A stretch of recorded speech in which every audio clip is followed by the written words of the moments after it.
होळी रे होळी शिमग्याची पोळी, पुरणाची गोडी आनंदाची डोली. फाल्गुन आला रंग घेऊन, हास्य फुलले गालांवरून.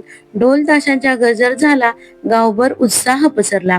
होळीची ज्वाला तेजाने पेटली, वाईट विचारांची राख झाली. राग मत्सर दूर सारूया, प्रेमाची ज्योत मनात पेटवूया. लहान मोठे सारे जमले, एकमेकांना रंग लावले. हसत खेळत सण साजरा, बंधुभाव हा सोहळा. होळी रे होळी पुरणाची पोळी.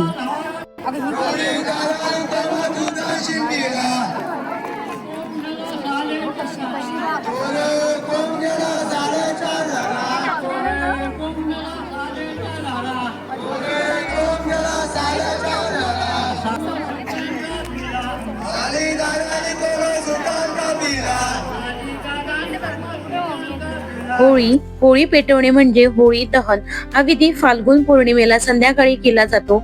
लाकूड, पालापाचोळा, गोवऱ्यांची रचलेली होळी पेटवली जाते. ही फक्त आग नसते तर वाईट विचारांवर आणि नकारात्मकतेचा नाश करण्याचे प्रतीक असते. होळी पेटवण्यामागचे प्रल्हाद आणि हिरण्यकश्यपू यांची कथा सांगितली जाते. प्रल्हाद हा देवभक्त होता. त्याला जाळण्यासाठी होलिकाने अग्नीत बसवले, पण देवाच्या कृपेने प्रल्हाद वाचला आणि होलिका जळून नष्ट झाली. यामुळे वाईट विचारांवर चांगल्या विचारांचा विजय होतो हा संदेश आपल्याला मिळतो. म्हणून आपण होळी पेटवताना मनातील राग, मत्सर, द्वेष आणि वाईट सवयी जाळून टाकण्याचा संकल्प करतो. होळी पेटवताना नारळ, फुले, नैवेद्य अर्पण करून प्रार्थना करतात.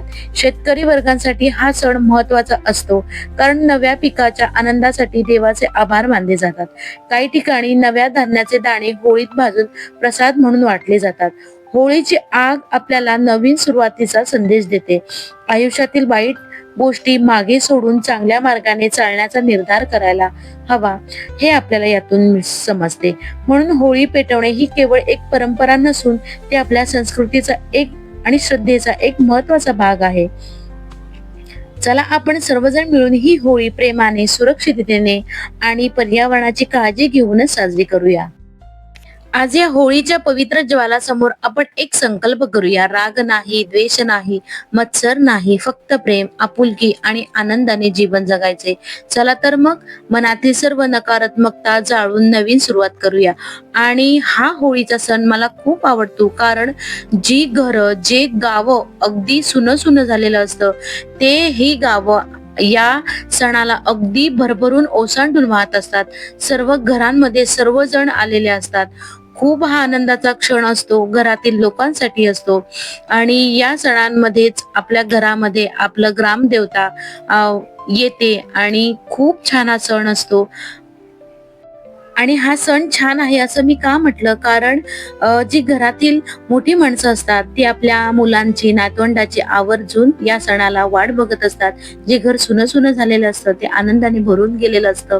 तर तुम्ही सुद्धा तुमच्या गावाला गेलात का, मला नक्की कमेंट करून सांगा. हा छोटासा ब्लॉग तुम्हाला कसा वाटला ते सुद्धा मला सांगा. छान होळी दहन झालं आणि आम्ही प्रसाद घेतला आणि मग आम्ही घरी निघालो. माझ्याकडून तुम्हाला हॅपी होली.